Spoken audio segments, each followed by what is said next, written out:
¿Qué tal? ¿Cómo están? Bienvenidos a este espacio de conversaciones directas. Soy Alejandra Álvarez y hoy he invitado a dos periodistas jóvenes, Carlos Kestler y Juan Diego Godoy. Vamos a estar hablando de desinformación, de cómo ha cambiado el ejercicio periodístico del año pasado para estos días, también si hay o no libertad de prensa en Guatemala y por supuesto vamos a poner sobre la mesa los principales temas noticiosos que han llamado la atención en el último mes, en la última semana. Así que a ambos gracias, bienvenidos. Muchas gracias por la invitación. Gracias, Ale, por invitarnos, un gusto. Vamos con la primera pregunta. Antes de comenzar, me gustaría que cada uno de ustedes se presentara y nos contara de su experiencia en el mundo periodístico. A ver, Carlos Kestler. Bueno, un poco de mi experiencia. Sí, soy periodista, reportero. Actualmente trabajo en el medio digital Plaza Pública. Llevo poquito tiempo ahí. Empecé esa nueva aventura periodística este año, a inicios de 2024. Antes estuve durante 3 años trabajando como periodista de noticias nacionales y de temas de profundidad en Noticiero Guatevisión y Prensa Libre. Entonces, eso me dio la oportunidad de conocer toda Guatemala prácticamente y estar en la calle, escuchar a las personas y entender realmente qué es lo que a los guatemaltecos y las guatemaltecas les preocupa y qué es lo que más necesitan de sus autoridades.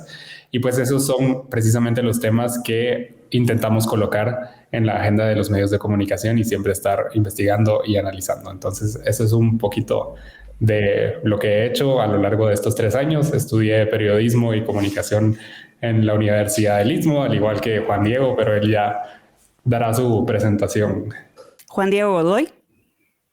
Gracias, pues sí, también alumno egresado orgullosamente de la UNIS. Soy periodista de carrera, he estado en múltiples medios nacionales e internacionales también. Empecé en República, luego fui a Madrid a sacar mi especialización y ahí trabajé en el diario El País. Regresé a Guatemala a dirigir la edición digital del periódico y estuve ahí hasta que el gobierno de Yamatei nos lo cerró. Y luego ya me dedico más a ser corresponsal para medios en España y en Estados Unidos. Y ahora mismo también estoy incursionando en el área del análisis político. Estoy como jefe de inteligencia política de la consultora Diestra. Entonces ahí estoy.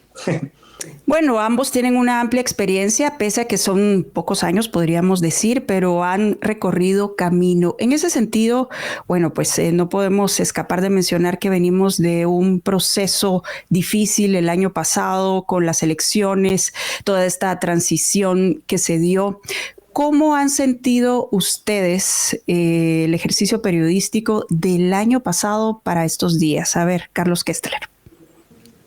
Yo les puedo decir que sí noto diferencias y quiero resaltar 2. La primera es que sí percibo una actitud más abierta por parte del gobierno, del organismo ejecutivo, que eso es lo que cambió además del Congreso, pero lo que la mayoría de personas notan a primera vista que hay un relevo, ¿verdad? Entonces sí noto un cambio de actitud en el organismo ejecutivo hacia la prensa. Se puede ver desde simples actos como conferencias de prensa.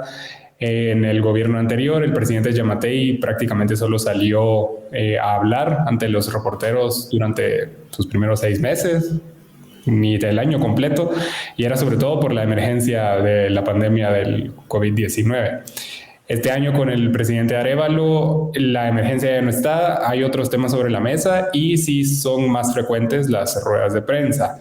Eso no quiere decir que todo ha sido perfecto, porque todavía vemos a algunos funcionarios del organismo ejecutivo e incluso el propio presidente Arévalo que cuando surgen ciertas preguntas hay una actitud de incomodidad, pero no llega al punto de agresiones a la prensa o de discursos hasta cierto punto de odio o de ponerse de tú a tú y bajar el canasto, como dicen, que como sí ocurría en el gobierno anterior. Entonces creo que hay una mejoría ahí. La otra cuestión que quería resaltar en la relación entre los periodistas, la prensa y el gobierno es que percibo que hay una como demanda más alta por parte de la ciudadanía que busca periodismo de mayor calidad. Y eso creo que responde a que los funcionarios en algunas instituciones y en algunos espacios, no en todas, también subieron de calidad. porque es curioso y lo platicamos entre reporteros, las personas que nosotros antes llamábamos como analistas o como fuentes de contraste, ahora también son funcionarios del gobierno. Entonces, eso implica para los periodistas hacer un trabajo todavía más minucioso, más analítico, más agudo, más filoso, porque a quienes tenemos enfrente y a quienes cuestionamos son los que antes nos ayudaban a cuestionar. Entonces creo que ahí hay otra diferencia en la dinámica entre gobierno y prensa, que hay una mayor exigencia de mayor calidad en el trabajo periodístico, pero eso es lo que la prensa guatemalteca está preparada para hacer. A ver, Juan Diego, desde tu perspectiva y experiencia, ¿qué cambios has observado?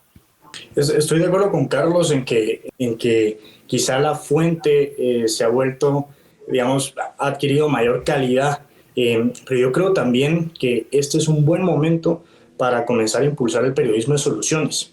Es que miren, aquel periodismo de inmediatez ya perdió cierto valor frente a unos ejercicios de reporteo que se han hecho en redes sociales. Yo creo que ahora más que nunca los periodistas tenemos digamos, esa credibilidad y esa responsabilidad de apostar por el periodismo de análisis y de soluciones. ¿A qué me refiero con el análisis? Carlos, vos lo decías muy bien en su momento, muchos de los analistas ahora están trabajando en gobierno o muchos de los analistas ya no están en sus think tanks, y eso me parece genial. El Estado tiene que tener buenos cuadros para poder funcionar, pero por eso los periodistas también tenemos que comenzar a hacer más análisis y a ir más allá de la simple noticia que puede ser un tweet, una noticia de inmediatez, para comenzar a verificar hechos y también a comprobar cuáles podrían ser sus futuras implicaciones. Algo que dijo el presidente hoy no solo vale para hoy, sino qué podría repercutir en un par de semanas. Y luego también dar ese periodismo de soluciones. Se me olvidó mencionar al principio que también conduzco y creo un programa que se llama Informe Godoy, que básicamente lo que es contar las noticias todos los días, en las mañanas, tratar de reducirlas a 10 minutos para las personas que no tienen tiempo de sentarse a escuchar las noticias. Pero dentro de ese programa tenemos una sección de análisis que es la que más gusta a la gente, que es cuando yo me siento a explicarles en otras palabras, en un lenguaje más coloquial, qué es lo que está pasando, y propongo de una vez escenarios y soluciones para poder mitigar esa situación. Y eso a la gente le encanta porque no se lo están dando las redes sociales. Yo creo que hacia ahí tendría que ir este nuevo periodismo y nosotros somos encargados de llevarlo hacia allá como periodistas jóvenes. Ahora, ¿será una cuestión solo de análisis o hay que fortalecerlo también con profundidad sin dejar de lado pues el abanico de formatos que se pueden trabajar en los diferentes medios de comunicación? ¿Qué dice Carlos Kestler?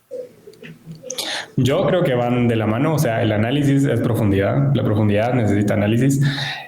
Por eso es que creo que medios especializados cada vez son más o cada vez reciben más atención porque precisamente responden las preguntas que en una cobertura tal vez o con más inmediatez quedan pendientes. Yo sí creo que las coberturas de inmediatez de noticias diarias siguen teniendo muchísimo valor, sobre todo cuando son hechas por periodistas éticos, profesionales, que se distinguen de los creadores de contenido o de los influencers, porque aunque sean coberturas diarias, los periodistas estamos entrenados para verificar las cosas, para contrastarlas, para balancearlas, para no repetir simplemente lo que otro dijo.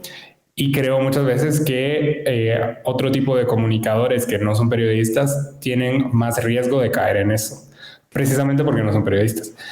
Que está bien, son dos profesiones completamente distintas, pero justamente por esa razón la audiencia creo debería tener cuidado en a quién escucha a la hora de entender y consumir información. Entonces, sí, se necesita profundidad, análisis, pero eso no le quita valor, en mi opinión, a las coberturas diarias, que siempre son el fundamento de ese análisis y de esa profundidad. Sí, siguiendo en esa línea, la línea que está mencionando Carlos, Juan Diego, estamos en una saturación de contenidos. Lo decía en una entrevista reciente Ramón Salaverría, que es un investigador español enfocado en el desarrollo de los medios de comunicación. Y en ese bombardeo no escapamos de la desinformación que se da en diferentes redes sociales. ¿Cómo, desde la perspectiva periodística, podemos hacerle frente a eso? ¿Qué dices tú como periodista joven? Sí, no estoy demeritando el periodismo de inmediatez. Solo lo que estoy diciendo es que hace falta periodismo de profundidad, y por eso me encantan también los medios de profundidad y especializados, porque el periodismo de inmediatez ya lo abarca casi todo, pero no hay periodismo de profundidad en nuestro medio, y es el periodismo de profundidad el que de cierta manera verifica y combate de una manera más fuerte las fake news. Digamos que el periodismo de profundidad combate la enfermedad como un antibiótico combate al virus, ya saben, de una manera mucho más profunda y de cierta manera lo corta.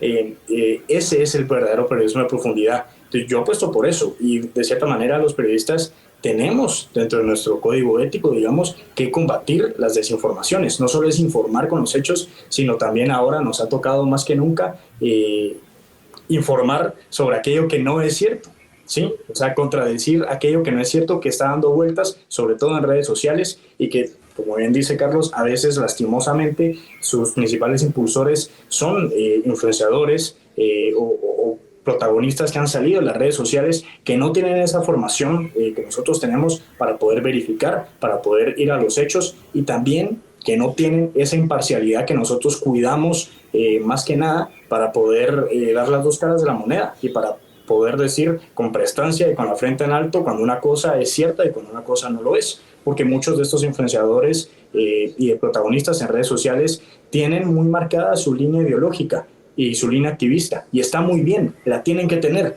buenísimo que la tengan, porque así se diferencia más de los periodistas que somos y tenemos que ser imparciales.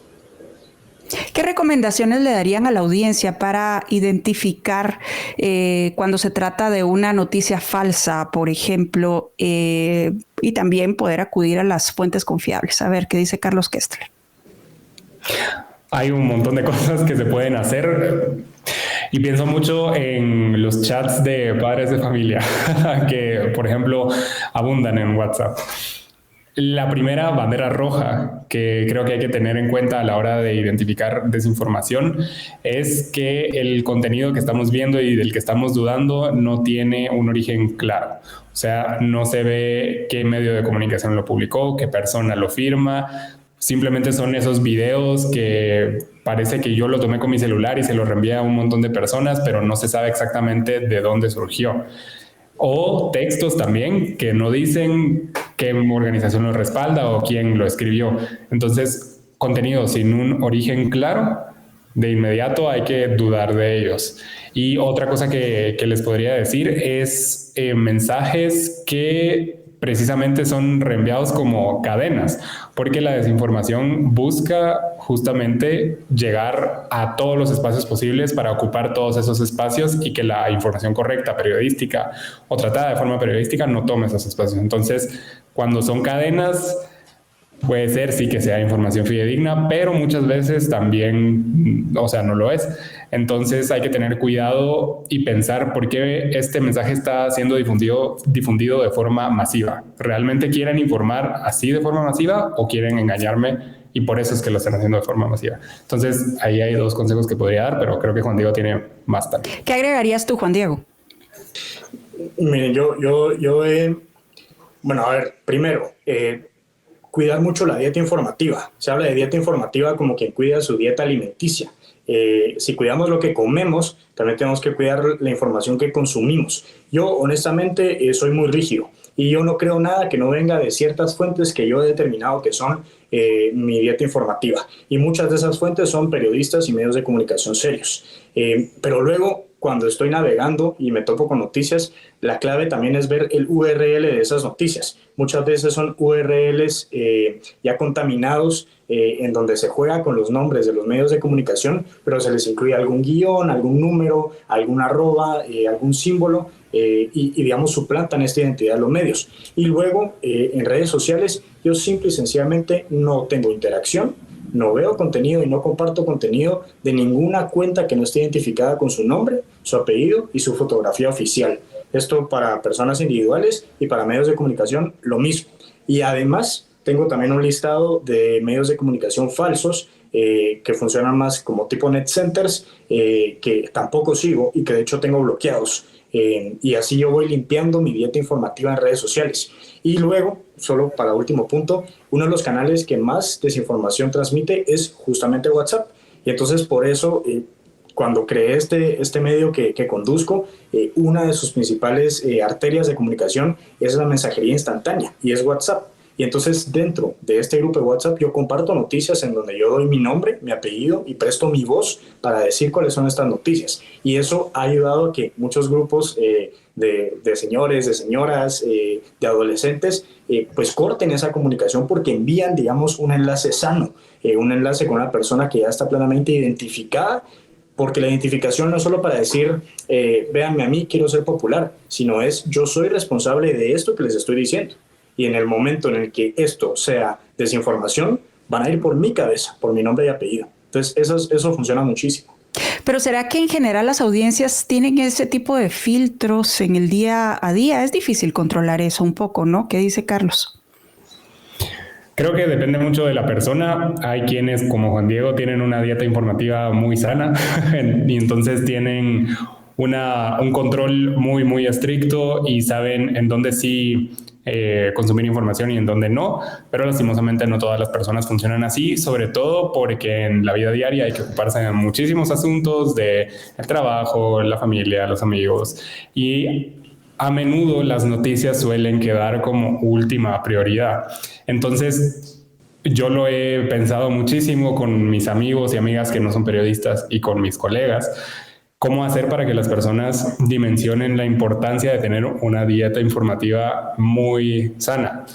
Y al final es simplemente entender que las noticias sí nos impactan en nuestra vida diaria, desde cosas tan sencillas como saber si hay una manifestación en tal lugar y yo tengo que pasar por esa ruta, entonces como ya me enteré de esa noticia a través de una fuente fidedigna, pues tomo otra ruta, ejemplos sencillos como esos, hasta una crisis política que pueda afectar, qué sé yo, la percepción del país a nivel internacional y eso puede reducir la inversión extranjera de empresas y eso puede afectar mi industria, no sé, o puede subir los precios.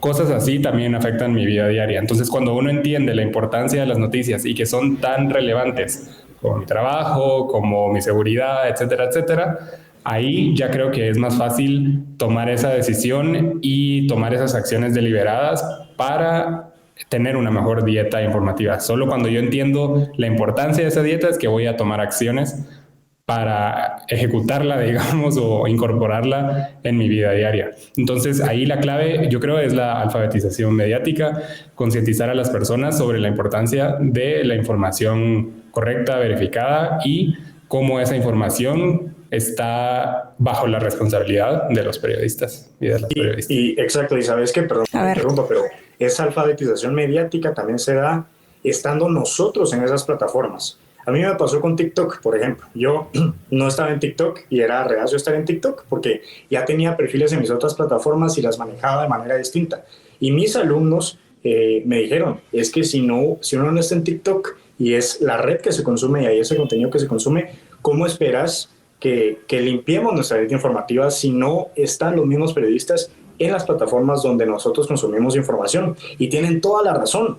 Entonces hay que estar también ahí con perfiles bien limpios, haciendo nuestra investigación de cómo funciona esa red social, analizando los cambios algorítmicos que hay dentro de ellas. Es un gran trabajo, pero hay que estar ahí también, porque si no es como que si uno le pida al cliente que le compre su sándwich, pero uno está en Villanueva y el cliente está en la zona 14. Y entonces uno espera que el cliente vaya caminando hasta Villanueva para comprarle su pan a uno, cuando a la vuelta de la esquina tiene otra venta de panes que tal vez no son tan buenos, que tal vez no son tan alimenticios, pero ahí va la persona porque hay que estar cerca de ellos. Entonces yo también te diría eso, esa alfabetización también tiene que hacer que nosotros nos mudemos de nuestra comodidad a esas nuevas plataformas.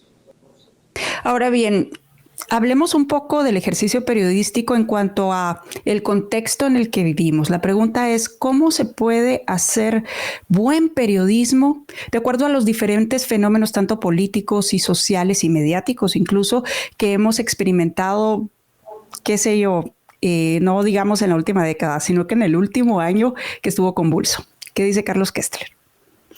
¿Cómo se puede hacer buen periodismo? Alan, es complejo, pero yo creo que es complejo, pero a la vez es sencillo. Y la respuesta es apegándose al código ético del periodista. Creo que esa es la mayor distinción que tienen los periodistas de otro tipo de comunicadores, que básicamente consiste en que cualquier información que vamos a transmitir tiene que ser verificada, tiene que ser contrastada, tiene que ser contextualizada, tiene que ser humana y sensible, empática, y tiene que ser balanceada en la medida de lo posible. Esos requisitos no los cumple cualquiera, y esos son los requisitos a los que los periodistas están obligados a cumplir. Si no los cumplen, pues puede haber una deficiencia en la calidad, pero si sí, pues ahí está. Ese es el buen periodismo para mí. Bueno, y la gente lo percibe, eso es muy importante. Juan Diego, ¿qué agregarías tú? Tanto desde la perspectiva periodística, pero tú tienes también la perspectiva de analista. A ver. Sí, yo creo que el tema de estar actualizados, Carlos, no sé si estarás de acuerdo conmigo, pero también el buen periodismo es el que sabe escuchar un poquito cuáles son los temas que se están moviendo en la calle. Y hace poco, de hecho ayer estaba leyendo una entrevista que le decían a Gates Lees, que es uno de los grandes periodistas del mundo, y es uno de los grandes reporteros callejeros. Ya tiene ahora 93 años, no sale mucho a la calle, pero el reportero le preguntaba, mira, y si hubieras nacido en 2010, ¿consideras que seguirías teniendo trabajo por tu forma de hacer periodismo? Y él dijo, por supuesto que sí, y sería hasta un reportero muy bien pagado, porque el trabajo callejero, el salir a la calle a ver el sentir de la gente, nunca va a estar fuera del periodismo, aunque sea el periodismo más digital que hay.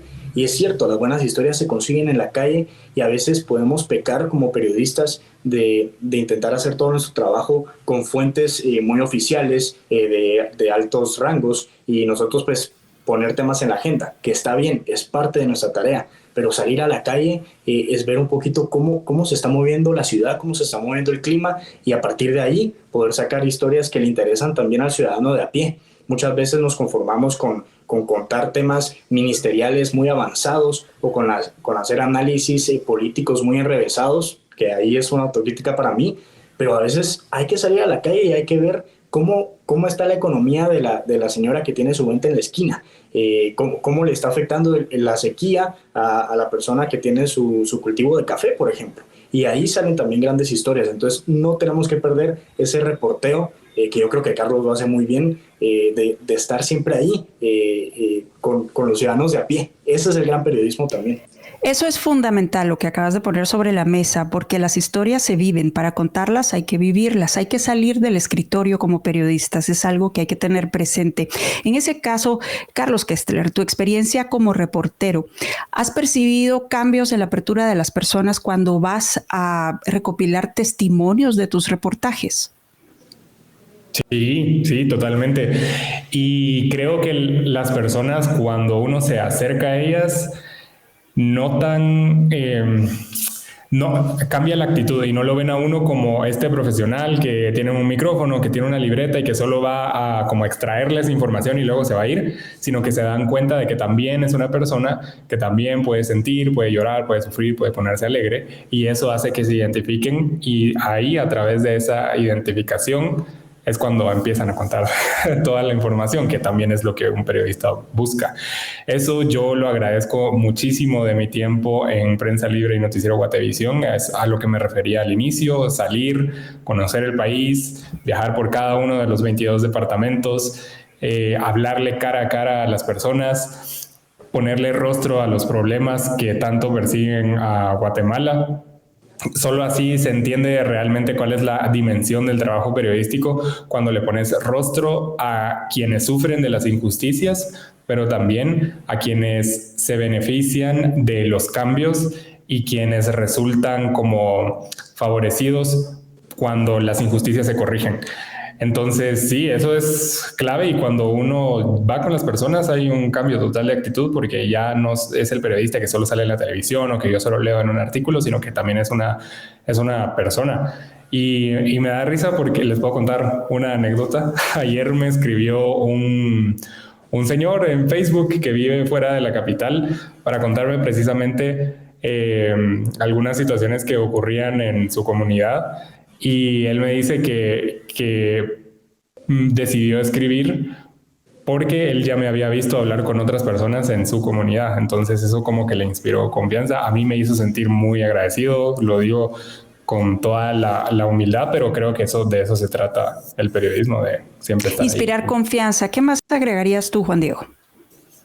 A ver, sí, totalmente. Y yo creo que también hay un tema con el periodismo guatemalteco, que hay que romper esa burbuja y salir de la ciudad. Las mejores historias de verdad están fuera de la ciudad. Y ese periodismo centrado solo en la ciudad de Guatemala y a veces centrado solo en el centro cívico, es un periodismo, es relevante, tiene que seguir, pero nosotros mismos como periodistas capitalinos tenemos que salir y a buscar historias allá afuera. Descentralizar el periodismo. Totalmente descentralizar el periodismo porque, ojo, un ciudadano de Petén, un ciudadano de Quiché son igualmente importantes, igualmente guatemaltecos que un ciudadano de la zona 1, de la zona 14 y la zona 15. Y los grandes proyectos periodísticos también son aquellos que nos ayudan a salir de esa zona de confort y a visitar y narrar otras historias. Y son además los proyectos más exitosos. Nosotros con el periódico, en su momento, emprendimos un proyecto que se llamaba Departamento 23, y la idea era recorrer los 22 departamentos contando 7 historias por departamento, que no fueran las típicas historias. O sea, no era ir a Sololá a contar una historia del lago de Atitlán, sino era meterse con las comunidades y contar una historia de microemprendimientos en esa zona, por ejemplo. Y esas fueron las mejores historias y les prometo que eran los reportajes más leídos dentro del medio, incluso a veces más que la simple investigación o el periodismo político, porque la gente está deseosa de historias en donde ellos también sean protagonistas y también de que logremos nosotros como periodistas cambiarnos de lentes y ver otro tipo de imágenes que hay en nuestro país y aprovechar esa multiculturalidad, esa diversidad que tiene Guatemala para contar historias también. Y no solo eso, sino que encontrar soluciones, como tú decías al principio, pero también visibilizar los grandes problemas que hay en todas partes. Y para poder cuestionar a los funcionarios públicos, a las diferentes instancias, pues necesitamos contar con esa información. A propósito de ello, ¿cómo han visto el desarrollo noticioso del último mes, de la última semana, por ejemplo? A ver, Carlos, ¿cuáles son los temas que más te han llamado la atención? Varios. De la última semana, bueno, les puedo decir algo que me llamó mucho la atención, que ocurrió ayer mismo. El diputado Jorge Ubico se declaró culpable en Estados Unidos por narcotráfico y es la segunda vez que él se declara culpable de este mismo crimen. La primera vez fue hace 20 años más o menos, pero lo que más me llama la atención a mí es que él presidió la Comisión de Defensa del Congreso y él tiene un vínculo muy cercano al ejército. Entonces, ¿qué clase de seguridad nacional podemos tener? ¿Qué clase de control fronterizo podemos tener si un diputado que está tan cerca de esos círculos también es narcotraficante? Según sus propias palabras, entonces no lo sé, eso me llamó mucho la atención. ¿Qué preguntas sobre ese caso en particular? ¿Qué preguntas dejarían el ambiente? Por ejemplo, les pongo yo una. ¿Cuántos funcionarios disfrazados hay en esta administración y quedaron de la administración anterior, por ejemplo? ¿Cuáles agregarían ustedes? Le dejo a Juan Diego ahí la... A ver, Juan Diego. Dije Jorge Ubico, pero me equivoqué, José Ubico, Jorge Ubico. José Ubico. La clave es el apellido. Sí, a ver, yo de acuerdo con esa línea, Ale, yo creo que el tema del exdiputado Ubico hay que centrarlo en el Congreso. Más te diría yo, ¿qué partidos son narcopartidos? Como era la UCN, por ejemplo.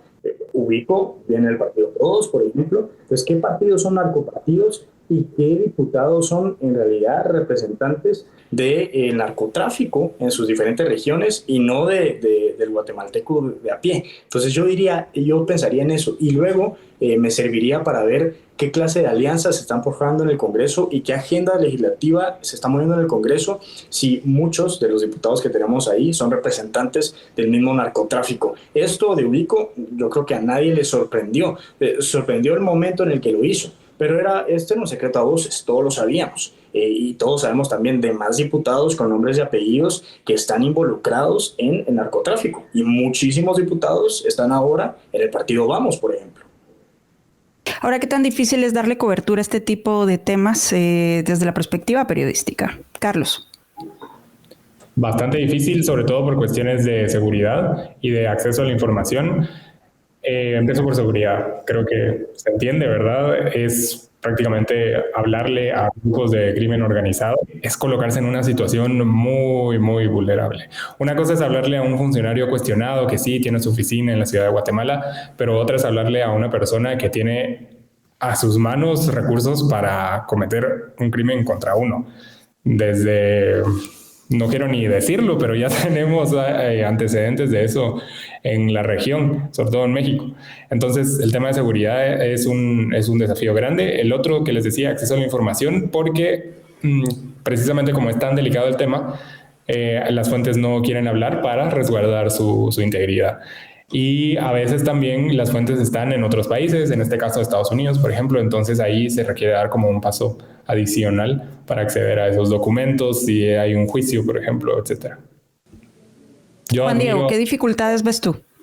Antes de que diga algo, ¿sí? Juan Diego, yo quiero admirar a los periodistas o dar mi reconocimiento a los periodistas que hacen cobertura de temas sobre el narcotráfico, porque es una labor muy, muy ardua y muy necesaria y lo hacen muy bien en Guatemala. Muy complicada en nuestra región. A ver, Juan Diego, ¿qué agregarías tú?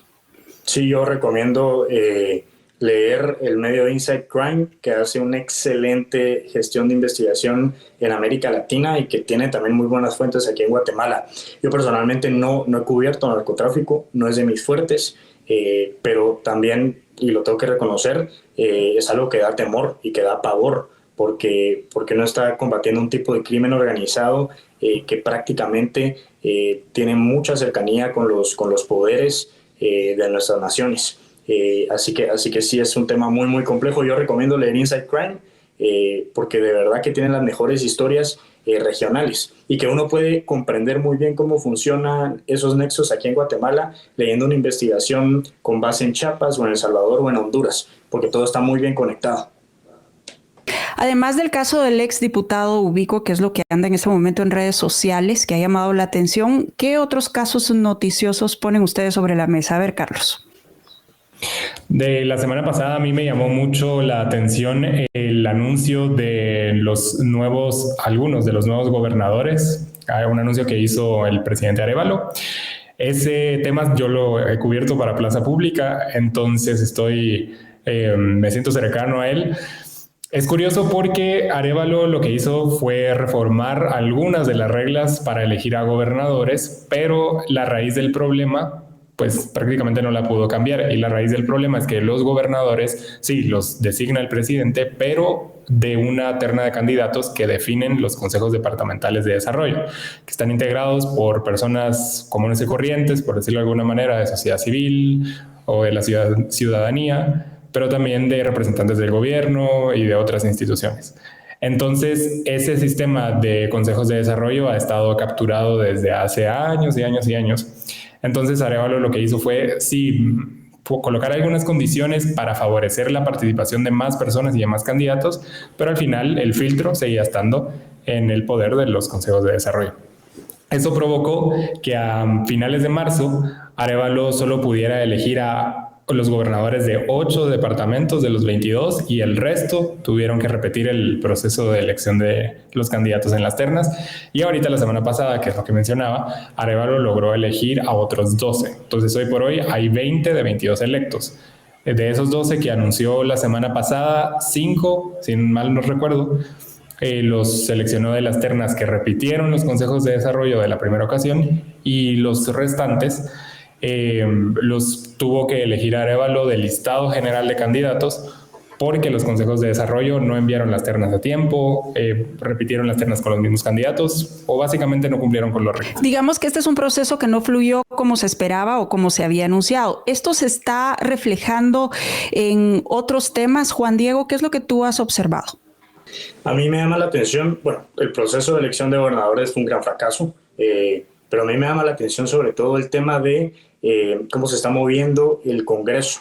Vemos ahora un impasse en el bloque oficialista, luego de tener 3 meses en donde digamos que estaba bien aceitada esa alianza y se movía con bastante facilidad. Ahora hemos pasado a las leyes duras, leyes que ya dividen un poco como competencia, etiquetado, defensa del consumidor y demás, y estamos viendo que el Congreso en la alianza oficialista se está paralizando. Tuvimos una reunión hace 2 semanas de los diputados oficialistas con Arévalo, que no salió muy bien, en donde se somató la mesa y se dijo aquí nos tiene que cumplir el Ejecutivo también, porque nosotros como congresistas estamos de cierta manera sirviéndote como bancada oficial, dado que no tenés bancada en el Congreso, tus diputados son declarados independientes, y entonces necesitamos también ver un poquito más de cooperación de parte del Ejecutivo.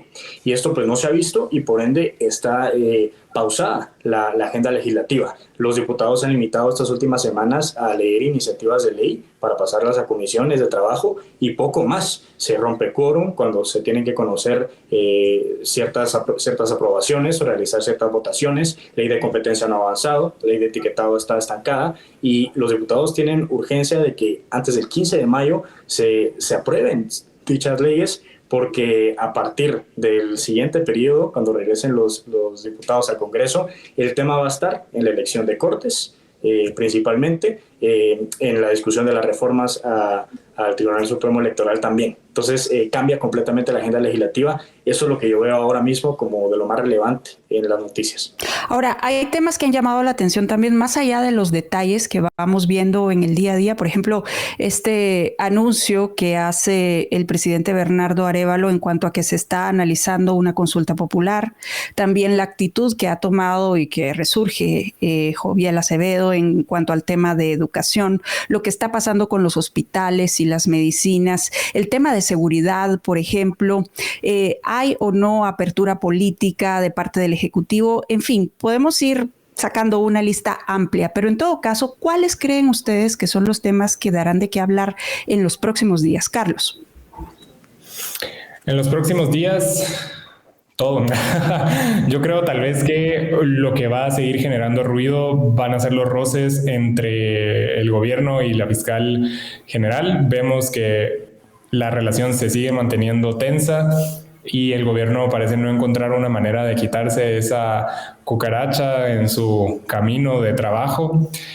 Y la fiscal tampoco parece ceder nada. Entonces creo que esos encontronazos siempre van a ser constantes, sobre todo cuando vemos que sí, hay ciertos funcionarios del gobierno, el propio presidente, el comisionado anticorrupción, que tienen una actitud bastante clara de rechazo hacia la fiscal, pero de pronto hay otros funcionarios que siempre sufren o son blanco de críticas en las redes sociales por parte de la ciudadanía, que sí se muestran como más cercanos a ella, pero también al gobierno. Entonces siempre está esa crítica de dónde realmente... Digamos, va a ser el problema latente hasta que no haya una solución clara o una acción de parte del presidente de la República, que en todo caso lo asumió como un compromiso antes y después de tomar posesión. ¿Qué dice Juan Diego? Hay que hacer un solo programa para hablar de este pleito entre presidente y fiscal general. Sí, pero tú coincides en cuanto a qué es lo que va a seguir dando de qué hablar.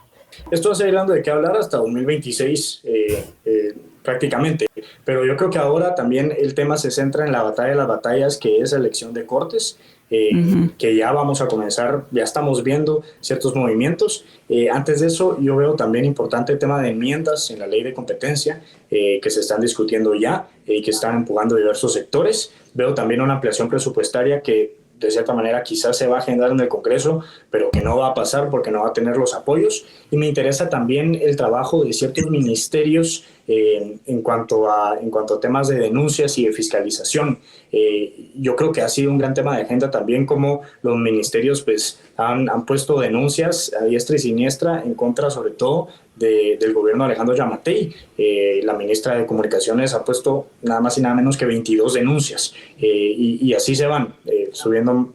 Creo que tenemos 33 denuncias ahora mismo registradas. Entonces, ese tema de limpiar la casa, que es algo que prometió Arévalo en campaña, también va a ser un tema que va a seguir acaparando el foco mediático, sobre todo en vistas de que mientras los ministerios sigan limpiando la casa, van a mantener ciertos temas ministeriales pausados. que también, regreso a la ministra de Comunicaciones, se le achaca mucho que mientras está limpiando la casa y dando muchas denuncias, muchos proyectos de infraestructura están paralizados, y que es una de las grandes demandas ciudadanas para este país, conectar el país. Entonces creo que ese será un tema interesante también. Bien, quiero preguntarles, ¿hay periodistas en el exilio? ¿Creen ustedes que en Guatemala al día de hoy hay libertad de prensa? ¿Qué dice Carlos Kestler? No, porque sí puede cambiar o puede haber un relevo en el organismo ejecutivo y que ese nuevo organismo ejecutivo muestre más apertura y mejor actitud, pero es solo uno de los organismos del Estado. El Congreso, si bien registró algunos cambios, todavía tenemos bancadas con una fuerte actitud de rechazo hacia los cuestionamientos. En el organismo judicial, que es el punto central de todas estas demandas ciudadanas, junto con el Ministerio Público, también sigue teniendo básicamente la misma calidad de funcionarios que en el gobierno anterior. Entonces, si bien hay un relevo en el organismo ejecutivo, el resto de instituciones no necesariamente cambiaron, y también tengo que agregar las municipalidades. Esto sobre todo para los periodistas que hacen su trabajo en las comunidades fuera de la ciudad de Guatemala. Juan Diego lo decía, el periodismo tiene que estar en todos lados, y muchas veces como gremio y como ciudadanía en general también nos olvidamos lastimosamente de los periodistas que hacen su trabajo en comunidades fuera de la capital. Ahí no solo están las municipalidades, sino también el crimen organizado, los narcotraficantes y demás grupos. Entonces, yo diría que todavía no hay libertad de prensa en Guatemala y todavía falta un largo trabajo para alcanzarla. ¿Qué dice Juan Diego? Es un largo camino, hay un par de luces que se están encendiendo en ese camino. Sin embargo, yo mando un enorme abrazo y admiración a mis colegas periodistas que están en el exilio, en Estados Unidos, en México, en Europa, y que no van a regresar al país por lo menos hasta que este Ministerio Público pues se reforme y deje de perseguir al periodismo. Se han visto ciertas luces en el organismo ejecutivo, de acuerdo con Carlos, pero aún así no, todavía ese periodismo sigue viéndose como una actividad de alto riesgo. También hay que prestarle mucha atención a los periodistas locales y departamentales, que son los que más denuncian estos abusos. Veamos hace poco un tema en Huehuetenango, si no estoy mal, en donde un funcionario le quita el teléfono a un periodista local que estaba haciendo una cobertura. Y también a un llamado a la APG y a la Cámara Guatemalteca de Periodismo para que sigan presentando sus denuncias y sigan emitiendo comunicados y sigan capacitando a periodistas en todo el país para comprender dinámicas de seguridad, para seguir realizando su profesión, pero también sin exponerse tanto. Yo creo que ahora mismo necesitamos menos mártires y por eso mismo creo que uno de los llamados para este Día de la Libertad de Expresión es en concentrar técnicas para poder, de cierta manera, pues nosotros resguardarnos un poco más, y técnicas de ciberseguridad, técnicas de seguridad física también, porque estamos en un momento muy, muy, muy grave y nuestra profesión está siendo muy vulnerada. Entonces yo me iría sobre todo por eso. Sí, Carlos, adelante. Muy breve. Otra de las cuestiones que nos hace tener claro que falta un camino largo por recorrer: José Rubén Zamora sigue preso. Lo dejo ahí. Importante mencionarlo. Y bueno, yo quería decirles, para ir concluyendo, 3 cosas que dejen sobre la mesa que se puede hacer en el contexto en el que vivimos, en el día a día desde el ejercicio periodístico, para lograr libertad de prensa. Y también no solo desde la perspectiva de los periodistas, sino también de las audiencias, que son quienes nos están viendo y escuchando en este momento. A ver, Carlos, ¿cuáles son estas 3 cosas? 3 cosas para tener un mejor ambiente para la libertad de prensa, tanto de nuestro lado como del lado de la audiencia. Así es. Y de las fuentes, por supuesto. Sí, se oye muy como obvio, pero creo que es siempre recordar cuál es primero para los periodistas, siempre recordar cuál es nuestro código de ética. Creo que la mejor manera de blindarse ante ataques siempre va a ser primero hacer un buen trabajo, reducir en lo más mínimo cualquier posibilidad de cometer un error, siempre ser precisos, siempre ser o asegurarnos de que estamos teniendo la información contrastada y balanceada para que nadie tenga nada que decir sobre nuestro trabajo. Aunque sé que muchas veces, aunque el trabajo sea pulcro y sea irrefutable, siempre va a haber alguien con muy mala intención que buscará desacreditar al periodismo. Entonces ahí viene mi segundo punto y creo que lo dirigiría a las organizaciones, comunidad internacional, activistas, a que no dejen de prestarle atención a este tema. Si bien hay un cambio de gobierno, la libertad de prensa en Guatemala sigue siendo vulnerable, como ya hemos platicado, entonces sí necesitamos seguir teniendo a esos aliados para continuar haciendo nuestro trabajo. Necesitamos que se hable del tema, que se hagan capacitaciones, que haya más financiamiento para los medios, porque ese es otro gran problema que muchas veces no hablamos, la precarización laboral en el periodismo, los bajos salarios, las pésimas condiciones laborales en muchos medios de comunicación. Entonces, los periodistas necesitan ese apoyo para continuar haciendo un buen trabajo, porque antes, esta es mi opinión, antes que ser periodistas son personas que tienen necesidades básicas también. Y luego mi tercer punto, que lo relaciono más con la audiencia, es que el periodismo va a ser exitoso en la medida que también sea aplaudido y respaldado por la gente. Si las personas se ponen en contra de los periodistas, pues ahí ya estamos perdidos. Obviamente se necesitan periodistas que hagan un trabajo de altísima calidad y del mejor estándar para lograr ese apoyo. La credibilidad, Carlos, la credibilidad es súper importante. La credibilidad, hacer el mejor trabajo posible. En eso estamos trabajando los periodistas siempre, día y noche.